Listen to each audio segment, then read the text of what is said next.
Hey guys, I'm John, and in this video we're going to find out how ace I think this is. So guys, here's my review for The Legend of Zelda Skyward Sword HD for the Nintendo Switch. Now, I've actually finished the game, so I've put about 36, 37 hours in, something like that, to get to sort of completion on the game. Now, that isn't just a straight playthrough of just solely the story missions. I did a lot of other things, side quests, bits and bobs, sort of to get the most out of your adventure, you know what I mean? Because I do love a Zelda game. I do get immersed in it. I do get a bit lost. So that's what I did. You know, you got to level your character up. Got to get them heart containers. I had to level my adventure pouch up and do all these other things. So that's what I went and did, and, you know, time does get away with you a little bit. Now, it was about a week ago when I did my first impressions. It does take me a while sort of to get through games at the minute, you know, life, work, and all that kind of stuff. When you get up at 4 o'clock in the morning, I don't have late nights playing games, so I try and fit it in when I can. So, finally got through, so here we go with the review. Now, this HD update of Skyward Sword, do you know what? It's awesome, man. It is so good. I was really impressed with it, especially on a graphical front.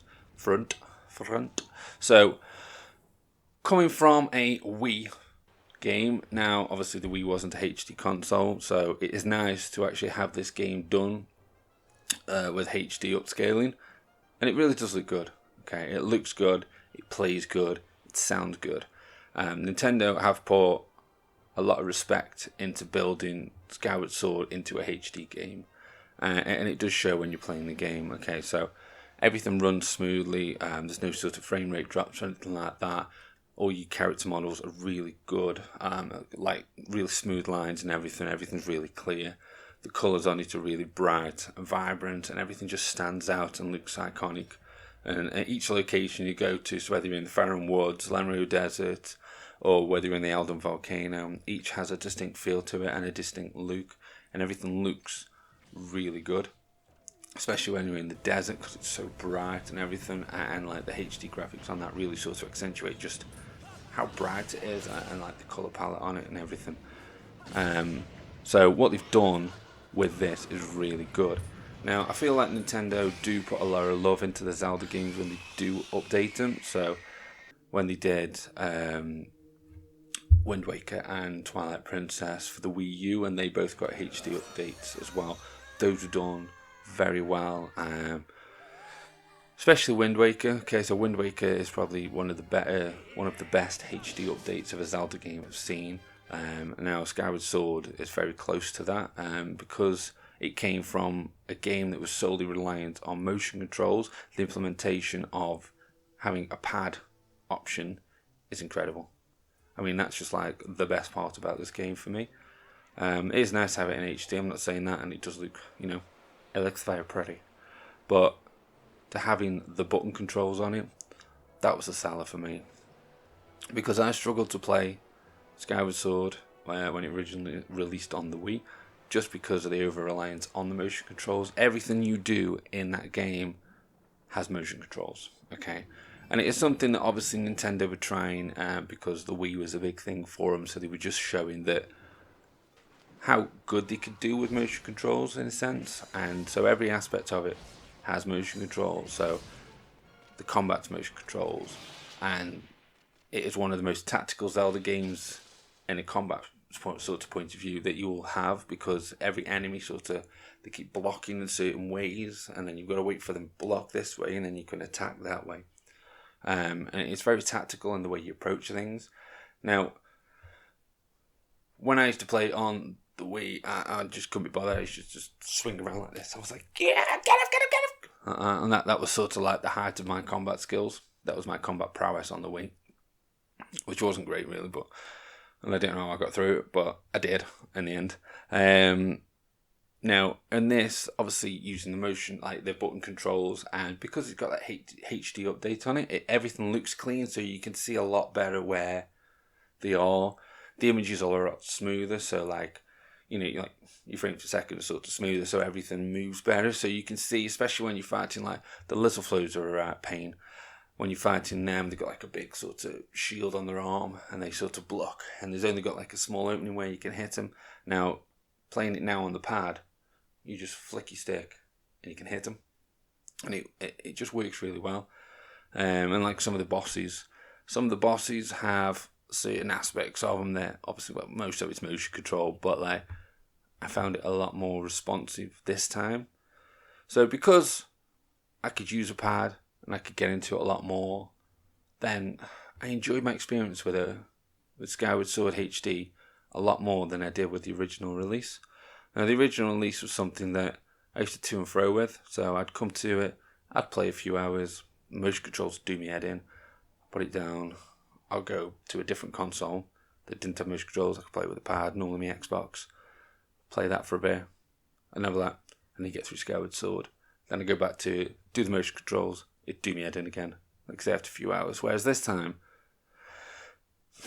with the pad, I've really enjoyed it.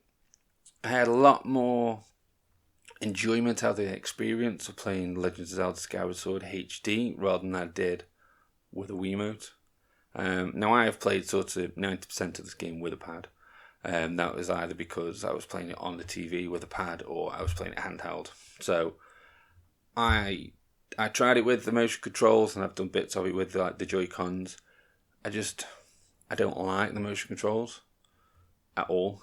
I think there's too much reliance on it, and it becomes a little bit too fiddly and finicky, and yeah, so I just stick with the pad personally. I know you guys out there, you may like the motion controls, and you may have sort of played it back in the day with the Wiimote, obviously, and I've sort of thought, you know what, I'm going to honour the memory of the game, and I'm going to play it with motion controls. If you did, just let me know like what you guys sort of thought of the motion controls on it, or whether you decided like the pad was better. For me personally, pad was better. I enjoyed it a lot more, so that's where I went with.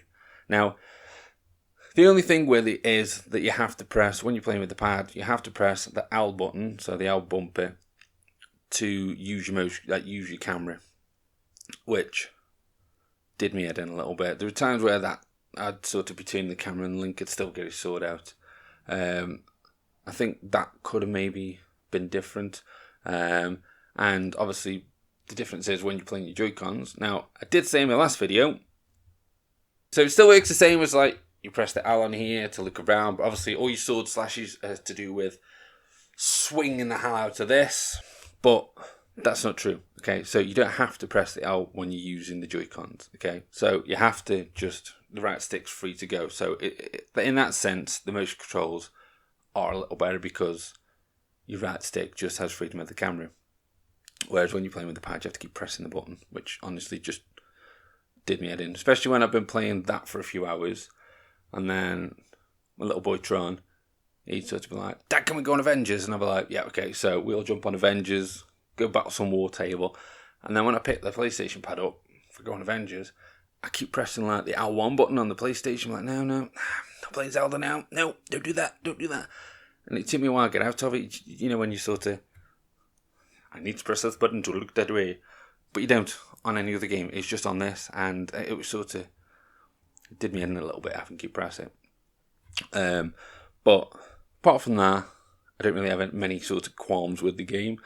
I really enjoyed it, and like I say, the implementation of a pad was what this game needed for me.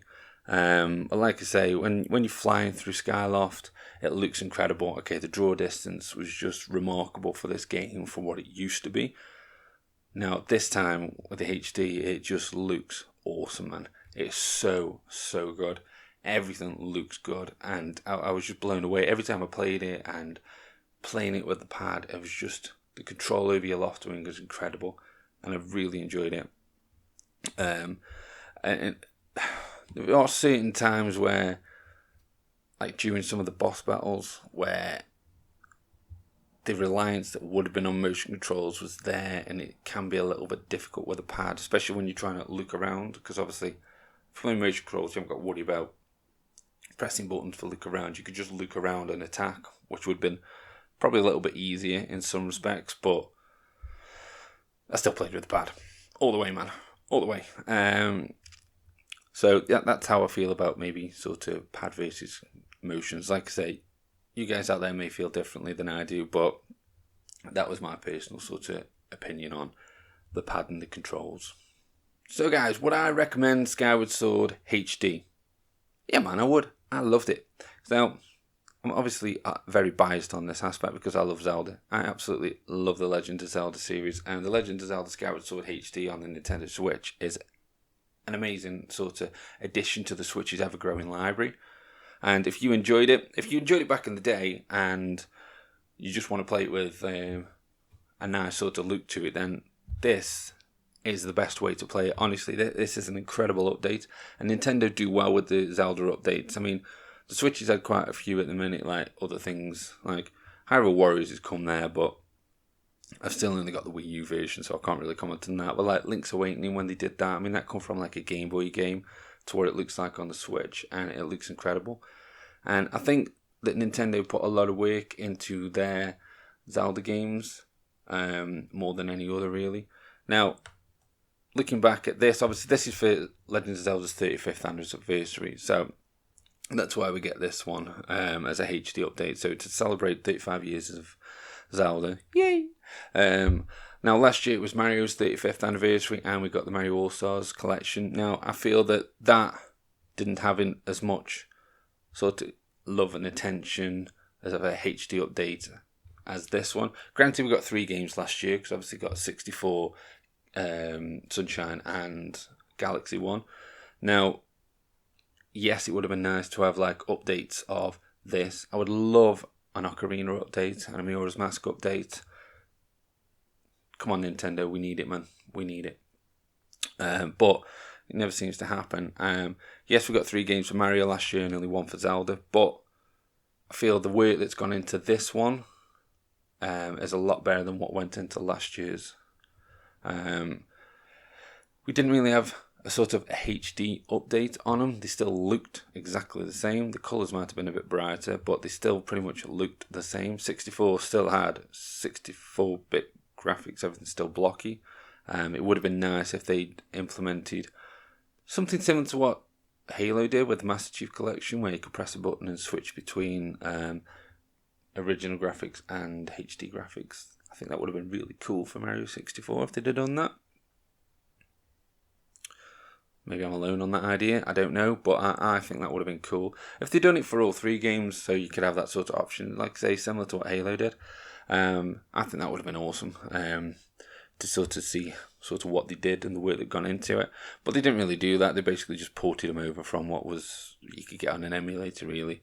Whereas with this, Nintendo have put a hell of a lot of work into it, and it shows and it pays off, and there's a lot of love gone into it, and when you play it, you can feel the love that's gone into it and the work that's gone into it, and I absolutely loved it. I enjoyed it so much more this time than I have ever done before. I mean, I've only ever played it once, whereas most Zelda games I've played a couple of times.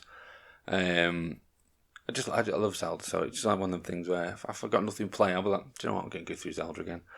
So I'll do that, and do you know what, now I've got this on the Switch, I'll do that again. I will happily go through this again, whereas the Wii version put me off, so that's my thoughts on it, guys. Tell me what you think of it. If you enjoyed it, if you don't enjoy it, if you don't think it's a good HD remake, just let me know down below. Let me know if you prefer motion or button controls. I'd love to know if anybody's with me on the button controls or better. Who knows? Now, if you enjoyed this video, drop me a like. Subscribe to the channel for more Ace content. Only takes a second to just hit that like button. Helps my channel grow, and I really do appreciate it, guys. Follow me on Instagram for updates. And with that, guys, I'll catch you later.